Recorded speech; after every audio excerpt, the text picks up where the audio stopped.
आइए सुनते हैं शुक्ल प्रदोष व्रत की कथा। शुक्ल पक्ष प्रदोष व्रत की कथा अत्यंत महत्वपूर्ण, दुखों को नष्ट करने वाली है। हिंदू धर्म में त्रयोदशी तिथि भगवान शिव को समर्पित है। जब यह तिथि शुक्ल पक्ष में बढ़ के चंद्रमा की तिथि आती है तब इसे शुक्ल प्रदोष कहा जाता है। मान्यता है कि संध्या काल में महादेव अत्यंत प्रसन्न मुद्रा में रहते हैं और माता पार्वती के सम्मुख नृत्य करते हैं। इस समय किया गया पूजा और कथन श्रवण जन्म जन्मांतर के दुखों, दरिद्रता और कष्टों को दूर करता है।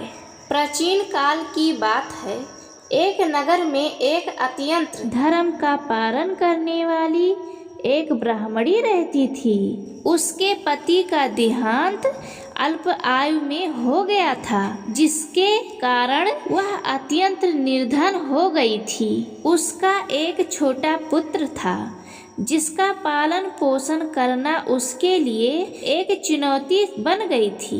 ब्राह्मणी सूर्य उदय होते ही अपने पुत्र के साथ भिक्षा मांगने निकल पड़ती थी।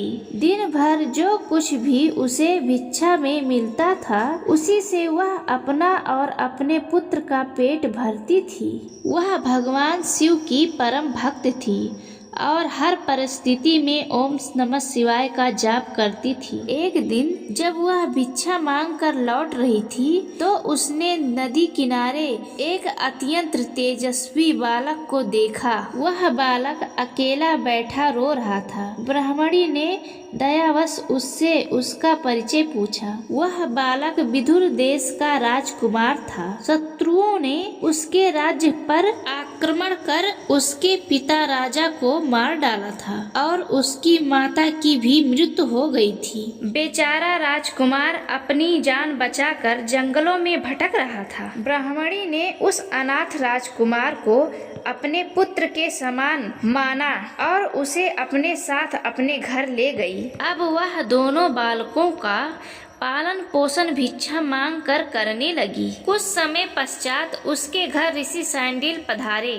ऋषि ने अपनी दिव्य दृष्टि से उन दोनों बालकों के भूत और भविष्य काल दोनों जान लिए। उन्होंने ब्राह्मणी की सेवा और सादगी से प्रसन्न होकर उसे प्रदोष व्रत की महिमा बताई। ऋषि सांडिल्य ने कहा, हे ब्राह्मणी, तुम अत्यंत कष्ट में हो, किंतु भगवान शंकर की शरण लेने से तुम्हारे भाग्य के द्वार खुल सकते हैं। तुम शुक्ल पक्ष की त्रयोदशी को प्रदोष व्रत का पालन करो और महादेव का अभिषेक करो।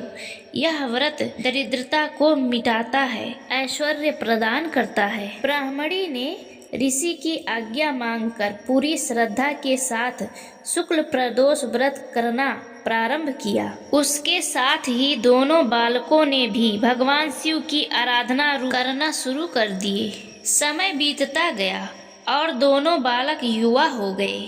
एक दिन वे वन में विवाह के लिए गए थे। वहाँ उसकी भेंट गंधर्व कन्या से हुई। उनमें से एक गंधर्व कन्या का नाम अंशुमति था, जो अत्यंत सुंदर और सुशील थी। राजकुमार और अंशुमति एक दूसरे के प्रति आकर्षित हुई। जब गंधर्व राज को पता चला कि यह विदुर देश का राजकुमार है तो उन्होंने भगवान शिव की आशीर्वाद से अपनी पुत्री अंशुमति का विवाह उस राजकुमार के साथ कर दिए। यह सब ब्राह्मणी द्वारा किया गया प्रदोष व्रत के प्रभाव का ही फल था। विवाह के पश्चात गंधर्व राज ने राजकुमार को एक विशाल सेना प्रदान किया। राजकुमार ने अपने खोए हुए राज्य विदुर पर आक्रमण किया और शत्रुओं को पराजित कर पुनः अपना सिंहासन प्राप्त किए। राजकुमार बनते ही उसने ब्राह्मणी के पुत्र को अपना मुख्यमंत्री नियुक्त किया। इस प्रकार ब्राह्मणी दरिद्रता से दूर हुई और राजकुमार को उसका खोया हुआ मान सम्मान वापस मिल गया। समाज में यह संदेश गया कि जो व्यक्ति निष्कर्ष भाव से प्रदोष व्रत की कथा सुनता या पढ़ता है, महादेव उसके सारे कष्ट हर लेते हैं और उसके जीवन से दरिद्रता दूर कर देते हैं।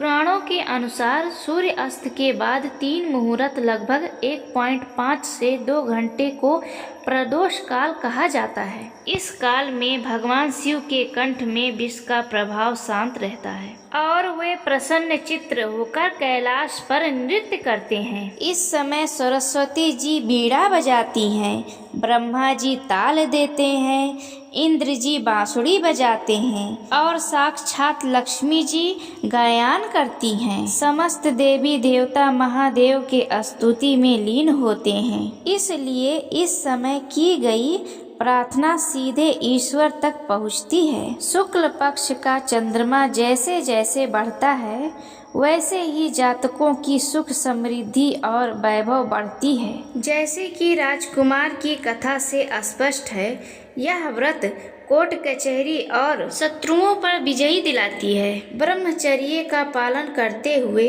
इस व्रत को करने से जन्म जन्मांतर के सारे पाप भस्म हो जाते हैं। पूजा विधि स्नान के बाद सफेद वस्त्रों का धारण करें और व्रत का संकल्प लें।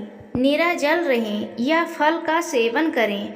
मन ही मन में शिव का स्मरण करें। शुक्ल प्रदोष व्रत केवल एक कर्मकांड नहीं बल्कि श्रद्धा और धर्म का प्रतीक है। ब्राह्मणी की कथा हमें यह सिखाती है कि चाहे कितनी भी विकट परिस्थिति हो, यदि हम धर्म का मार्ग नहीं छोड़ते हैं और महादेव का विश्वास रखते हैं तो हमारा भाग्य जरूर बदलता है। तो प्रिय भक्तों, आप सबको यह कथा कैसी लगी कमेंट बॉक्स में ज़रूर बताएं और अपने चैनल श्याम किशोरी को लाइक सब्सक्राइब जरूर करें। हर हर महादेव।